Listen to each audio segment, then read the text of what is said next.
PYT Sports wrapping up week one of the NFL playoffs. Washington and Green Bay, kind of a letdown after the drama in the first NFC playoff game earlier in the day. The Blair Walsh missed field goal and the Vikings lost to the Seahawks. This game was a puzzling game. Washington up to the first 11-0 lead in the history of the NFL, I believe. I literally I cannot remember ever seeing 11-0 in my life. Possibly also the first 5-0 lead in the history. Yeah, 5-0 I feel like I've seen. 11-0 4-0 will probably 4-0 probably never see. Yeah. 5-0. I mean 11-0. It should have been 12-0. Missed an extra point. And looking dominant, and the Packers looking like the reason that I had, we were in Vegas, the reason that I had bet on Washington, the reason that others did was because the Packers had played like a 3-7 team over the last 10 games. They were 4-6, but they should have gone 3-7 with the Hail Mary to beat Detroit. They looked bad, and Rodgers looked off. The receivers weren't getting open. They couldn't run the ball. They gained like 11 yards on their first play, and then over the next 12 plays, they think gained another 11 yards or lost a yard. I mean, it was they were terrible, and it looked like Washington was going to roll. And then the last 3 quarters of that game was a blowout. Yeah, it was as one-sided a playoff game as we've seen, as one-sided as Kansas City and Houston. There was 2 things I noticed. One, I do believe Kirk Cousins will be a good quarterback for a couple of years. I don't call it the eye test or whatever, but it just seemed like some of those play calls, he looked comfortable in the first half when he's rolling out. And it's his first ever playoff game. He was technically at home, so not for long though. After once the second half started, that turned into a Packers home game quickly. Well, go Pack go. A lot of Coon chants for John. Yeah, Coon. there was but that last. I mean, because the Packers so effectively quieted that crowd, and you quiet a crowd by doing 2 things in the NFL. You rush the other passer, and they put huge pressure on Cousins. I think they had 4.5 or 5 sacks, and he was constantly pressured, and he got scared. No question, he was scared to throw the ball downfield. He had no confidence. He threw a couple makeable throws, including a big one to Garcon behind him. Mm-hmm. I don't know. Kirk Cousins obviously can play quarterback. And to give the credit, Jordan Reed also bailed him out, and might have been a pick 6. Might have been a pick 6. Totally. I don't even know I'm not even sure the ball was to Jordan Reed. It wasn't. They actually were drawing out the plate. The only thing is you might be slightly wrong. I mean, you're right definitely when it came to them to the Packers rushing Kirk Cousins, but I mean ESPN Packers blitzed on nearly half of Cousins' dropbacks in the first half, and he was 6 of 8 for 90 yards and a touchdown against the blitz. The second half they faked it. They only blitzed on 2 of his 32 dropbacks, and it looked like that's what I mean. If that's what you mean by him being scared, it looked like they got to him. They stacked him 5 times. So they hit him. 100%. So I mean, whether the pressure, and that's to Washington's discredit. Yeah. Look, I think Jay Gruden's not a job Jay Gruden should have. He shouldn't have been hired. He looked over his head last year. I got it. They won 9. Exceeded expectations. I got it. They exceeded expectations. It turns out the division's terrible. And they got, Scott McLaughlin, I think, is the GM, and he clearly upgraded the talent there. And then I'd get your own coach. That's what I do. Yeah. They're not gonna, I'm sure. But the Packers rushed the passer and they ran the ball just down Washington's throat again and again, and it just takes the crowd out of the game when you're getting 6 yards on first down and 7 yards on second down, and then it didn't matter whether it was Eddie Lacy or James Starks or Randall Cobb in the backfield. They also ran the ball when they were going into the wind. There was a huge difference in the second and fourth quarters. Rodgers had the wind at his back, and that resulted in a lot of overthrows, but it also resulted in threw the ball just fine, including a huge 2nd and 13 completion. Hold on, in the third quarter with the wind. I don't think the wind was that big a deal. They kept saying it was. It didn't seem like it to me. But it didn't matter because anytime you can run the ball that effectively, wind or not, you're going to run the ball. It's the first time I've seen any team run the ball effectively in the last 3 weeks. Washington's got that defensive back, Dunbar, 47, the guy from Florida, I think is an undrafted free agent. And after Washington took the lead, 18-17 with a touchdown, the one good drive of the second half, their last drive where they put up any points. We're at 3rd and 3, and it's a chance to get the ball back. They're closing in on midfield, and Dunbar. First, they're all looking at each other, and Dunbar's 11 yards back of James Jones. James Jones ran a pass. He went like, here. Here's 5 free yards on 3rd and 3. So I just, Jank thought that, like Green Bay in this game, a little only because he thinks that that Washington is made up of clowns. And I'm not entirely sure that that's wrong. There was something, like Kirk Cousins getting a big deal from Washington. I think he deserves it. I know how bad the NFC East was. I think he deserves. That's what I don't think he does, but he's going to get it because if they don't pay him, somebody else will, and you don't have a quarterback. So you could, but you're going to end up investing a lot of money in a guy who I suspect isn't going to. Well, we talk about all the time. Who's great? You talk about all the time. I got it. No quarterbacks. I got it. He's So I'd at wait. least kind of a quarterback. Right. So I wouldn't pay kind of a quarterback. I'd sign Brian Hoyer and Ryan Fitzpatrick and have kind of a quarterback that way.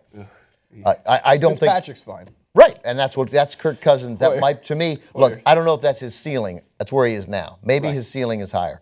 But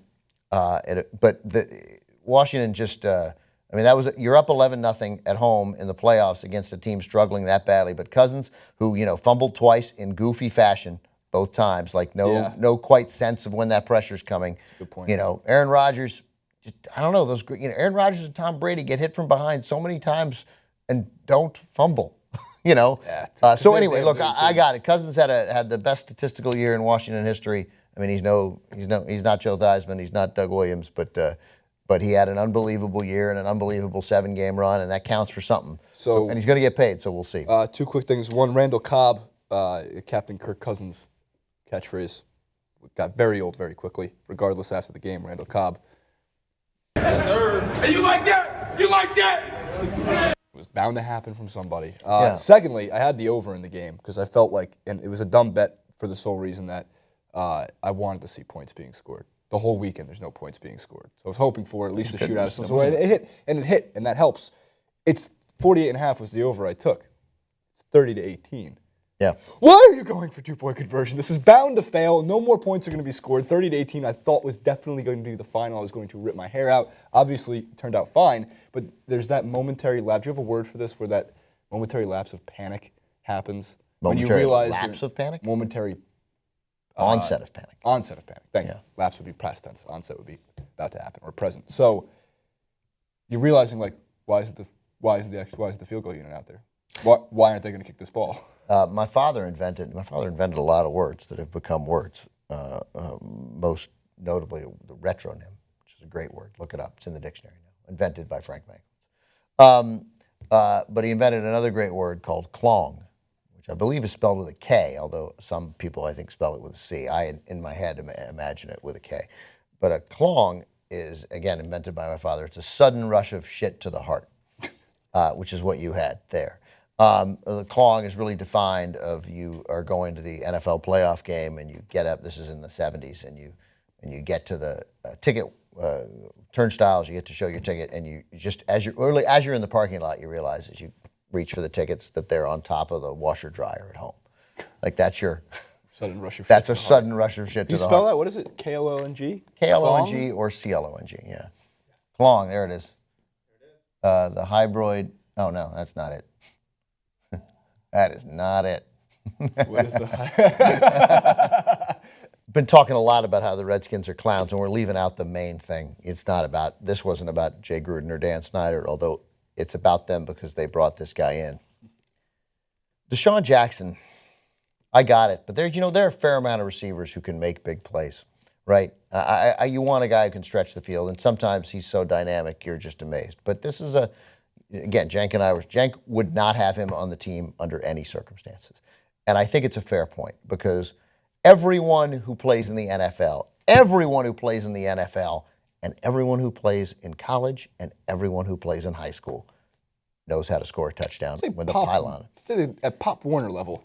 And for him to keep the ball back in his body, on his hip, on the wrong side, and what you can't see in all these replays, he also slowed down because he wanted to saunter and show off. I would love him to get cut, but I don't care about Washington anymore. But that guy, you cannot have that guy on your team. And nobody, I guess, can reach him. Nobody can talk to him. And nobody can turn him around and get him to sort of understand that, hey, you can style all you want after you score. I don't care. I got no problem with that. But you can't do it before you score when it's competitive. And you just got to stick the ball over. And it made a huge difference, 4-point difference in the point of the game. Then when it's 11-0, it should have been 15-0 or 16-0 or whatever the hell it should have been. It should have been at some point 16-0 because they should have kicked the extra point. But assume they missed it. It's 4 points he cost him.